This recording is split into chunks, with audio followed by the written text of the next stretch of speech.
This episode was first released in 2019 to mark the 50th anniversary of the Stonewall uprising. Happy Pride! And let's see if I'm picking up. I'm picking up. Is it working? Yeah. All right.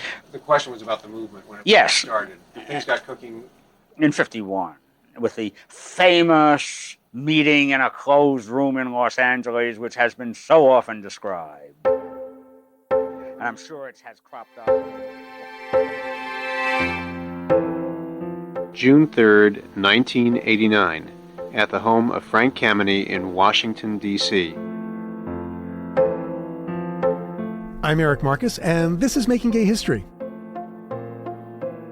It's almost exactly 30 years since I sat down to interview the proudly radical gay rights pioneer Frank Kameny, and he tried to answer that not-so-simple question, when did it all begin?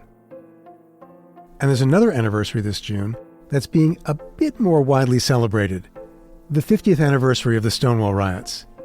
You'll hear some people, not me, other people, say that Stonewall was the place where it all began.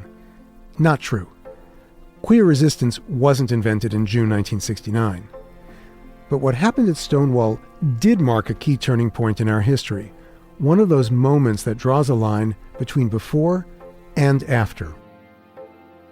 This first episode of our Stonewall 50 season is about the before. So we're going to take a quick tour through American LGBTQ history pre-Stonewall. And if you want more, we did 11 episodes on this last season. The 1950s had seen anti-gay oppression in the U.S. intensify. Thousands of gay people were fired from their government jobs during the Lavender Scare, the military went on a witch hunt to root out homosexual service members, and police crackdowns on gay bars around the country were on the rise, all at a time when the gay rights movement was in its infancy. And that's why I want to take you back to Frank Kameny's home in Washington, D.C. Frank stepped out of the shadows and fought back against discrimination when he was fired from his government job for being gay. He became a pivotal figure in the movement. Here's the scene. It's 30 years ago. I'm 30. Frank's in his mid-60s and full of vim and vinegar. We're surrounded by piles of files in his dusty, jam-packed office, and Frank's explaining to me the state of the movement in the mid-1950s. The entire movement in the United States was only 3 or 4 organizations, most of which were chapters of Mattachine. DOB had just started. One incorporated in Los Angeles was the other one. And I had the audacity to suggest there were several dozen people fighting the good fight. In the course of all that We're trip. talking several dozen people. Several dozen? Several people. There weren't several dozen in the movement. You're 1957, not 67 or 77 or 87. We're talking a few people. Yes, a person or two. Could we count them on 2 hands, all the people in the country? I think you can count them on one hand.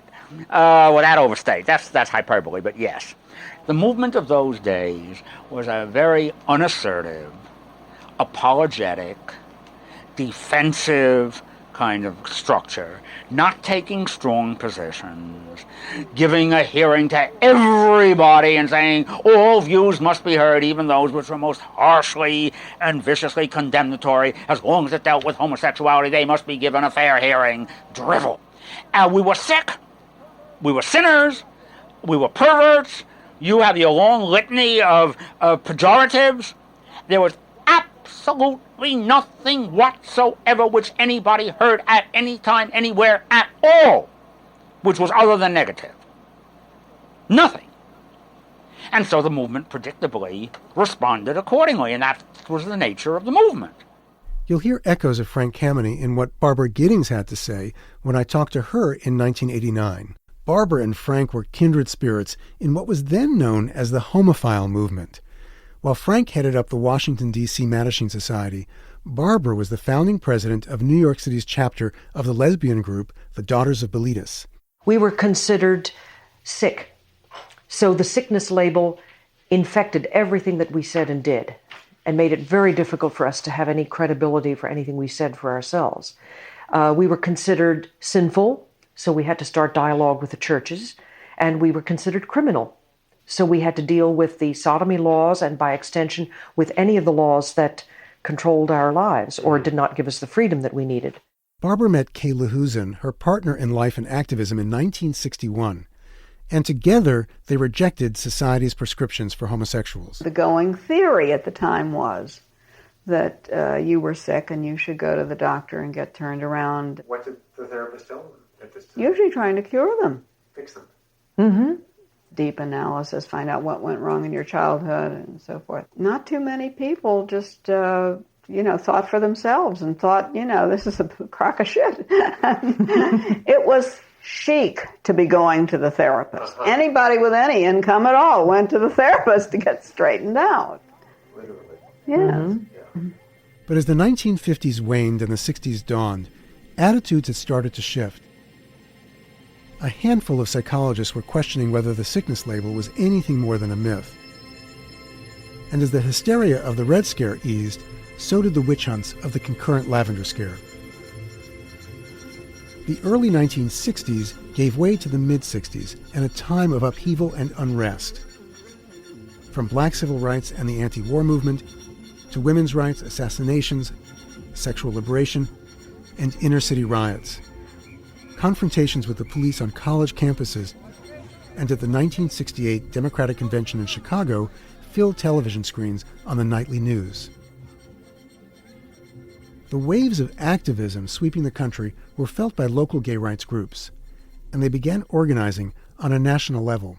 Frank Kameny recalls a breakthrough meeting of homophile organizations in New York City in 1965. We looked around, and to our amazement, there were representatives from 16 gay organizations. We honestly didn't realize there were that many gay groups in the country. And decided, this is wonderful. We have to have a national meeting. So we had a meeting, and we set it for February 66 in Kansas City, because Kansas City was equally inaccessible to all the organizations that then existed and didn't favor anybody. By February of 66, the 16 had gone up to 20. Alongside the growing numbers of groups and activists, there was a growing push for visibility. Randy Wicker was a 24-year-old gay rights organizer living in New York City who formed a one-man action committee and marched into community radio station WBAI in 1962 to demand representation. A lot of people think I was terribly idealistic. I was. But if I didn't do it, no one else would. I mean, on BAI, they had these psychiatrists that were making all these stupid statements about homosexuals. None of them knew a damn thing what they were talking about. I mean, just nonsense. So I went to BAI and I said, why do you have these jerks discussing homosexuals? I can get a group of gay people together that'll tell you more about know more about homosexuality, that live the life than these so-called experts. I never heard such garbage in my life because, they're saying they could change people or cure people or... I mean, every time I turned on the radio, it was one of these creep jerks that are out there looking for guilt-ridden homosexuals to pay them $50 an hour for therapy to cure them. And I was outraged by this. So I began plugging into the network saying, if you're going to have a show on homosexuality, please know we're available.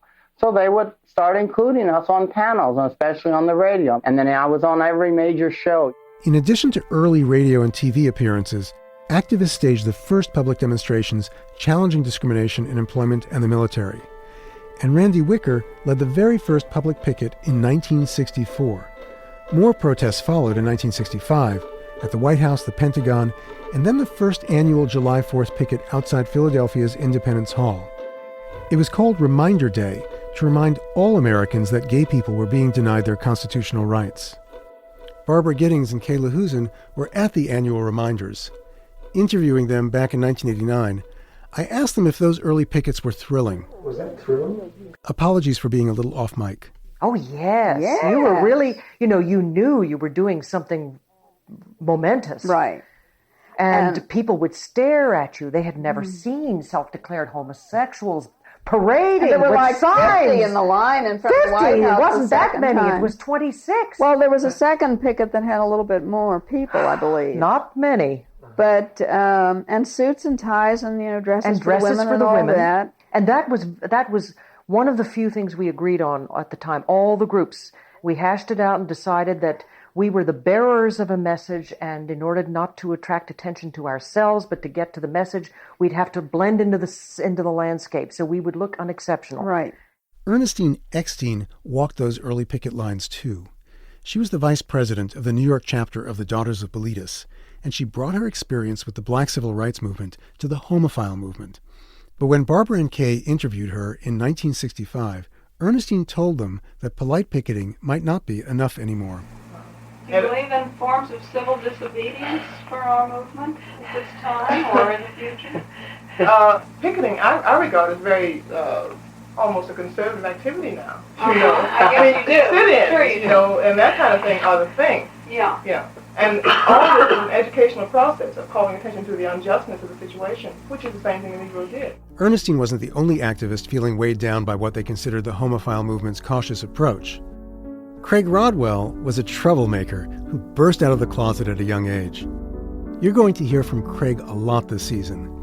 Pick a significant moment in gay history in the 1960s or 70s. Craig was there. In the late 1950s in Chicago, Craig tried to join the Mattachine Society, but he was turned away because he was too young. Both the Mattachine Society and the Daughters of Bilitis required members to be 21 or older for fear of being accused of corrupting minors. So Craig saved up his school bus fare and asked for cash for Christmas and birthdays so he could move to New York City and find his people. Teenage Craig had read about the homosexuals who hung out in a mysterious place he called Greenwich Village. He didn't know it was pronounced Greenwich because he'd only ever read it. So I came to New York, January of '59, ostensibly to study ballet, which I'd studied since I was 7. And I got a scholarship at the New York City Ballet Company. I wanted to be more involved in not only in gay life, but in movement work. That's Craig, speaking almost 50 years ago in a treasure of an interview we found from 1970. Kay Lahusen is asking the questions. She recorded the interview as research for her book, The Gay Crusaders. Craig told her that when he made it to New York, he headed straight for the Mattachine office. He was 18 years old. I went to Mattachine immediately. But again, I couldn't really work with them because I wasn't 21. So I subscribed to the newsletter and went to meetings and what have you. Tell them about it at the ballet school. Well, all of my fellow students were gay. And sure, I used to take them to meetings, or try to get them to go. Did they dig it? No, I would get a few of them to go. Because back then, no one really, especially young people, didn't think of homophile organizations as being anything to gain your rights particularly. They were more socializing, hearing speakers on psychology and psychiatry, religion, things like that. Despite his ballet school friends' reluctance to take part, Craig formally joined the Mattachine Society after his 21st birthday in October 1961. He set about trying to modernize Mattachine from the inside. But as the decade wore on, Craig became more and more frustrated with the movement's self-imposed restrictions. To me, suits and ties as a uniform are part of the larger heterosexual culture. It's part of how society tries to define us as men and women. You know, men wear this and women wear that. Craig and Ernestine were on one side of a generational rift that was starting to open up between activists who'd previously been perceived as radicals, Frank Kameny, Barbara Giddings, Kay Lahusen, and a younger generation coming of age in the late 1960s who were losing patience with buttoned-up homophile leaders, a conflict that broke out into the open at one of the Reminder Day protests. Kay and I had an altercation on this, which I'm sure you remember. 2 women were holding hands on the line, and Frank went up to them and told them to stop, which infuriated me, as you can well remember. I just hit the ceiling, so I went and organized 3 or 4 couples to hold hands. And it created a mini furor within the thing, to the point where I barged up to a reporter and had a verbal fight with Frank, called him anti-Tom, I think. That's the first time I've heard the term anti-Tom. And you just heard Frank Kameny a few minutes ago. Can you imagine that moment? I wouldn't dare. But I'm not Craig Rodwell. Back to Kay Lahusen's interview with Craig, and you can hear that friction between the generations.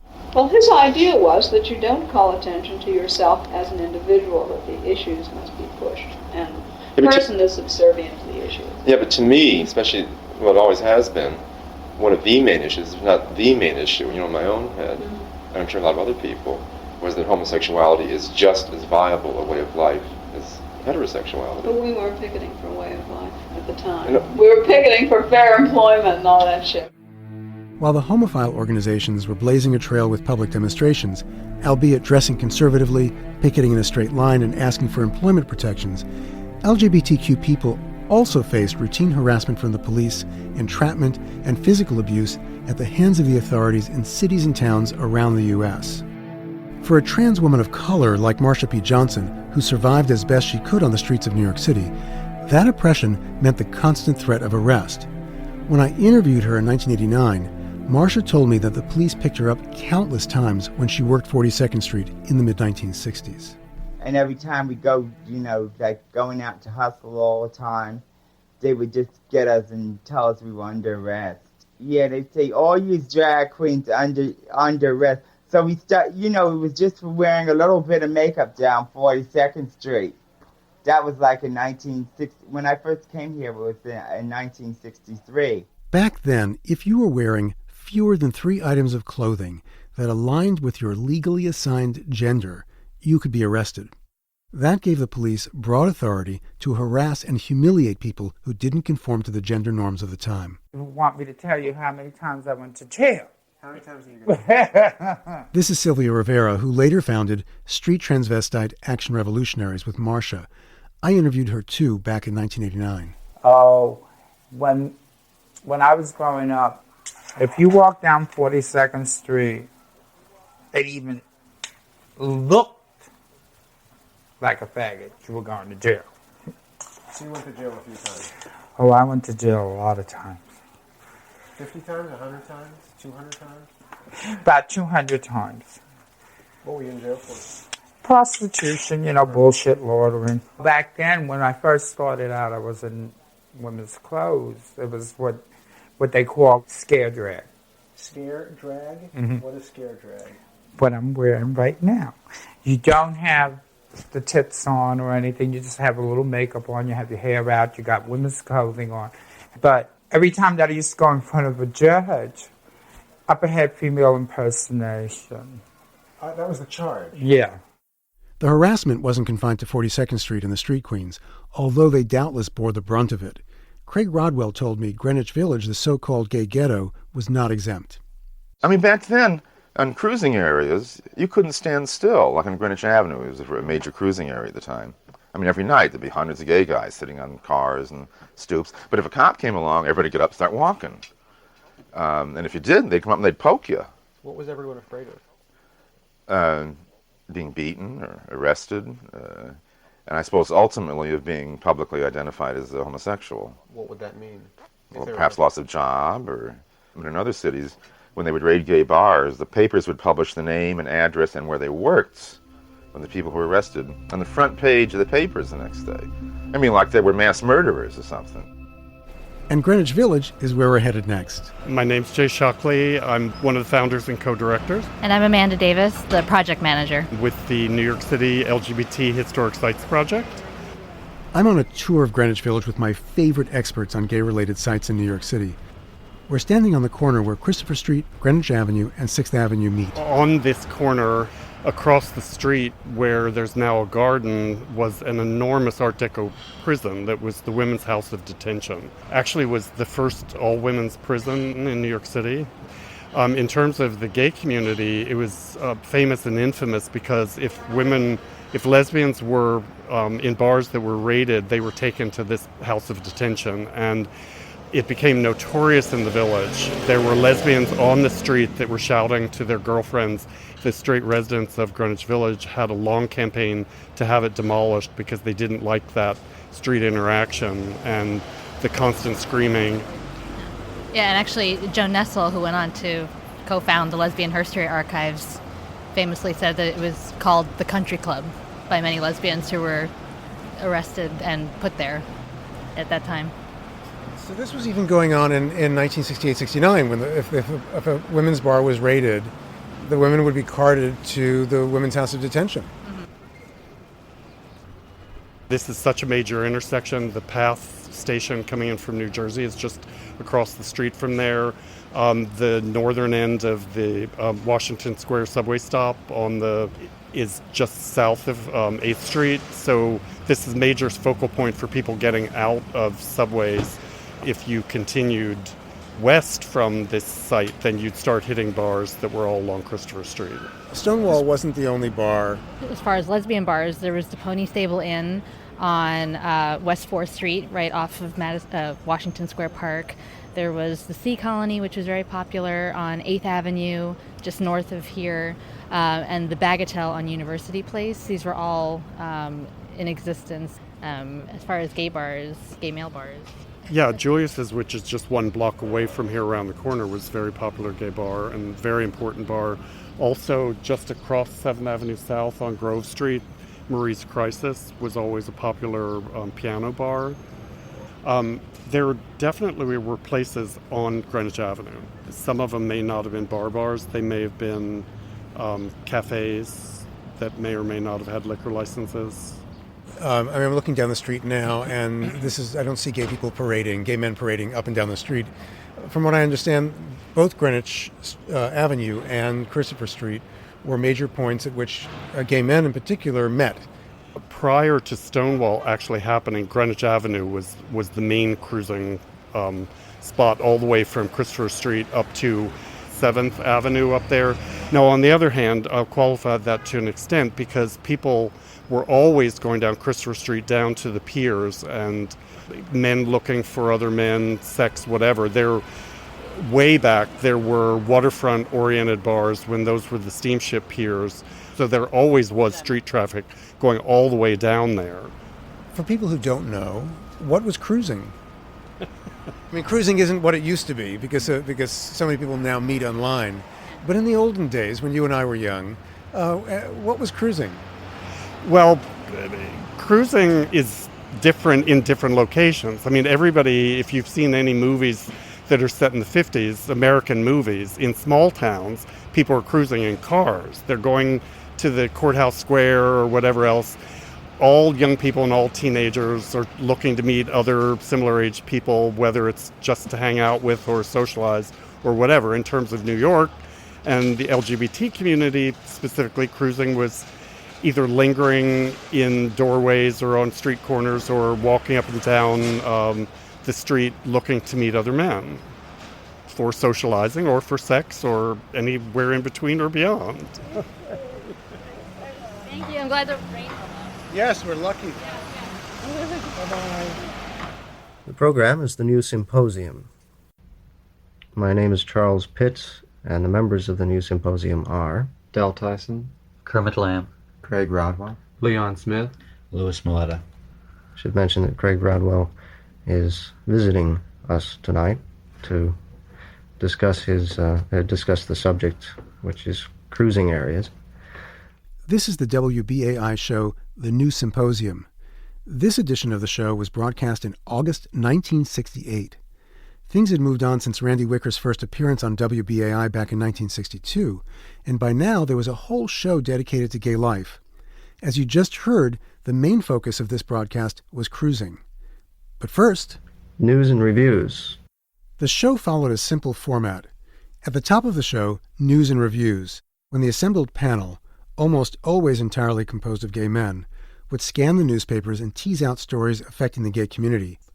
And they give us a unique window into gay life in New York City at the time. Here's Craig Rodwell explaining a story he found about an incident at the docks on the far west side of Greenwich Village. One morning last week at 3:30 a.m., a transit authority policeman just happened to be passing by the infamous docks at the foot of Christopher Street on his way home. And there he observed three men leaving the back of a truck. The trucks were another fixture of gay life in the village, a place where men went to have sex in the back of freight trucks parked overnight underneath the elevated West Side Highway that ran past the mostly abandoned shipping piers. And when the cop went to question the three men what they were doing in the back of the truck. And as the story goes in the Times, one of these three men pulled a screwdriver, whereupon the cop pulled a gun and killed the man, and the other two men fled. There's much more to this story, I'm sure, than meets the eye. The two men that fled, we would appreciate it very much if you would contact Charles Pitts or Bayard Searles here at WBAI. Your identity will be protected. We would like to know the story of really what happened. It does sound a little suspicious. Well, I think the most incredible part of the story is that this Transit Authority patrolman just happened to pass by the docks on his way home at 3:30 in the morning. It isn't a place you just happen to pass by. I don't care where your home is unless you live in a houseboat at the foot of Christopher Street. And now Kermit Lamb pulls out an item from the scenes column in the Village Voice, the now-defunct alternative downtown weekly newspaper. Howard Smith in Scenes column had happened to notice in last week's Voice that there was an awful lot of cruising or homosexual activity at the corner of 6th and 8th in the Village. A lot of the rest of us have noticed it for years. Apparently, according to Mr. Smith, it's a game among some people down there to figure out which are the boys and which are the girls. And that's no news either. They also comment on police raids at the popular gay summer destination of Fire Island before turning to the main discussion. The subject tonight is meeting places, cruising spots. Buckle up and get ready for a whistle-stop tour of gay New York in 1968. That doesn't necessarily mean bars. It includes a lot of things. I suppose you can cover in just a few sentences a lot of the public places, such as certain areas of 3rd Avenue, which in the 50s is more commercial, and farther up 3rd Avenue in the 60s is less so. Central Park West, Times Square, many areas of the Village, and small local spots like Brooklyn Heights Promenade. I have some friends who live near Columbia who cruise a lot along the park, along the Riverside Drive. There's a little postage stamp park at the end of 57th and Sutton Place. The only thing there is you almost have to have a dog to cruise there because everybody cruises with their dogs. You have to discuss that fees, various things, you know. So, and then, of course, there's always the kind of people who will do Subway John's, tea rooms, Grand Central, Port Authority, all of that kind of public thing. There's a one-way mirror in the urinals at Grand Central, and the next time you're in Grand Central, just glance, glance down, and give a wave to whomever is behind there, or whatever is behind there, if it's a camera. You know, recently I had the opportunity of taking some friends from Michigan around New York, visiting several gay bars. I thought to myself that it'd be interesting if we would plan out several routes, you know, to give a potpourri to people in the city that they could take. So I started them at the Stonewall to give them the younger set, plus the dancing boys, I thought, which was kind of cute. They had never seen anything, and they were a little taken aback when they walked in. And from there, we walked down Christopher Street to the next block over. And the nice thing about this is that you don't have to walk too far without getting into another place and another kind of clientele. And on the corner of, Christopher and Hudson? Right down from the Theatre de Lis. There's another bar at that. Is that Danny's? Yeah, just a little below that, yeah. That's an interesting group of people. And then we went from there to Keller's to kind of get the leather. And we ended up at the docks. So they had a full swing of what would call from one end to the other of the gay life and the gay bars in New York City.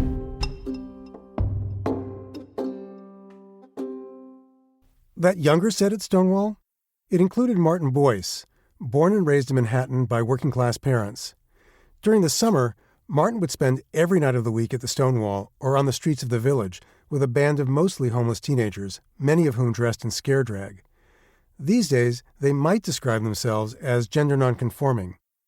Martin was one of those rare street kids who had a home to go to. 50 years later, Martin is a 71-year-old with a poet's soul.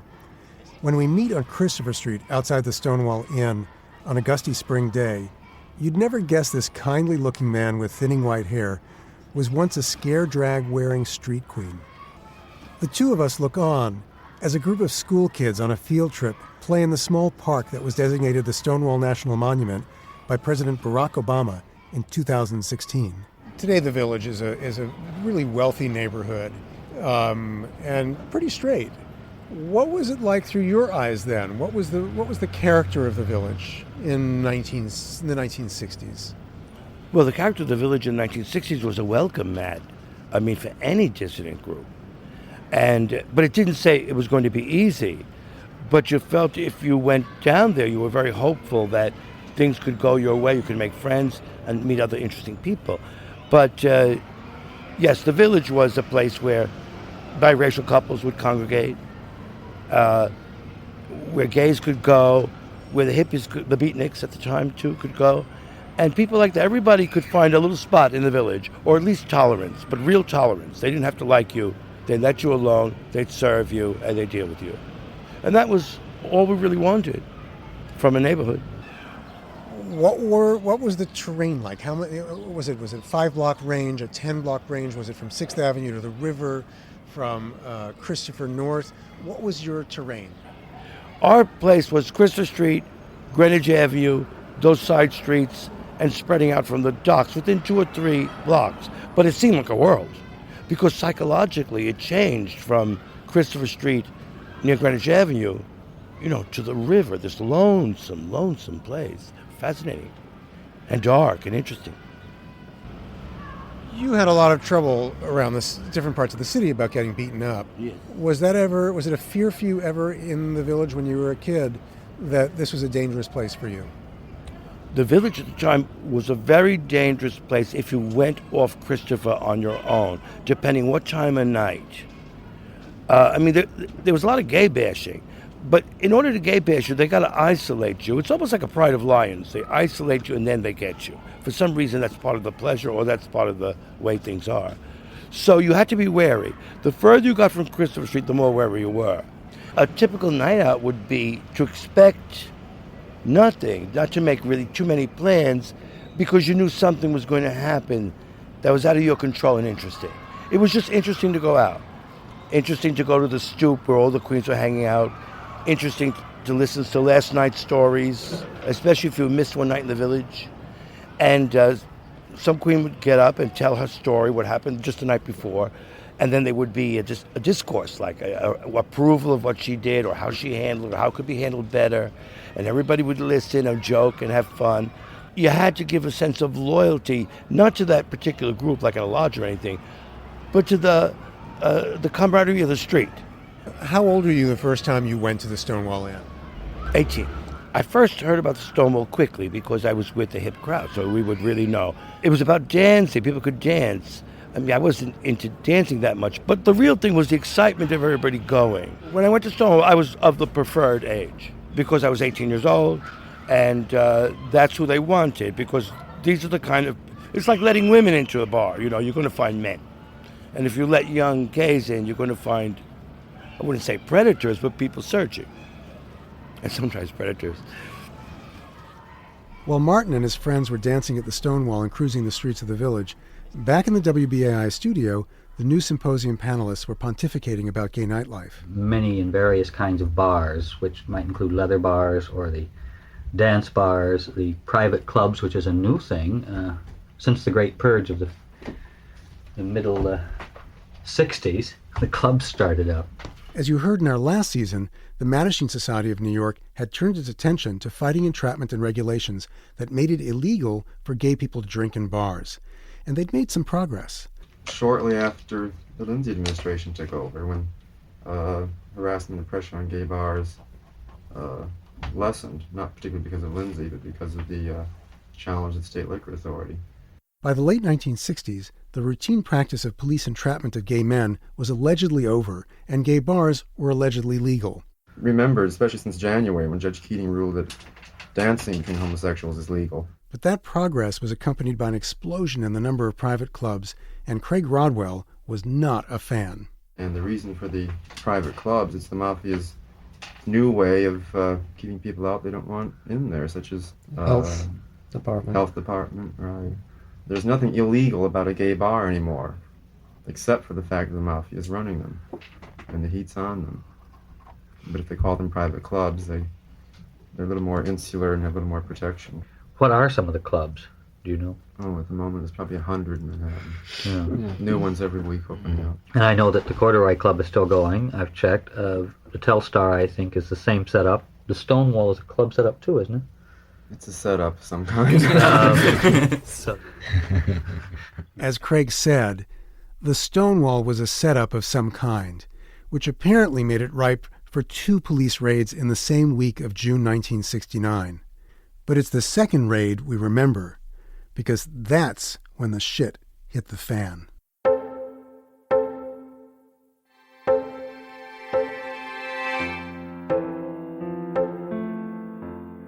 Next week, we'll bring you voices from that second raid and from the riots it sparked, a series of events beginning in the early morning hours of Saturday, June 28, 1969, that are known by just one word these days: Stonewall.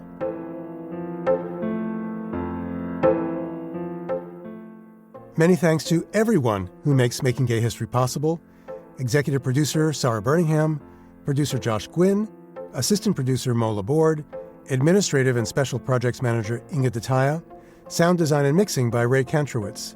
Thanks to our photo editor Michael Green and our social media team Cristiana Pena, Nick Porter, and Denio Lorenko. Thanks also to our intrepid researchers, Brian Faree and Brian DeShazer. Special thanks to Jenna Weiss-Berman. Our theme music was composed by Fritz Myers. Making Gay History is a co-production of Pineapple Street Media, with assistance from the New York Public Library's Manuscripts and Archives Division and One Archives at the USC Libraries. Season 5 of this podcast has been made possible with funding from the Jonathan Logan Family Foundation, the Calamus Foundation, Irwin and Andrew Press, and our listeners, like Hal Brody. Thanks, Hal. Stay in touch with Making Gay History by signing up for our newsletter at makinggayhistory.com. Our website is also where you'll find previous episodes, archival photos, full transcripts, and additional information on each of the people and stories we feature. So long, until next time.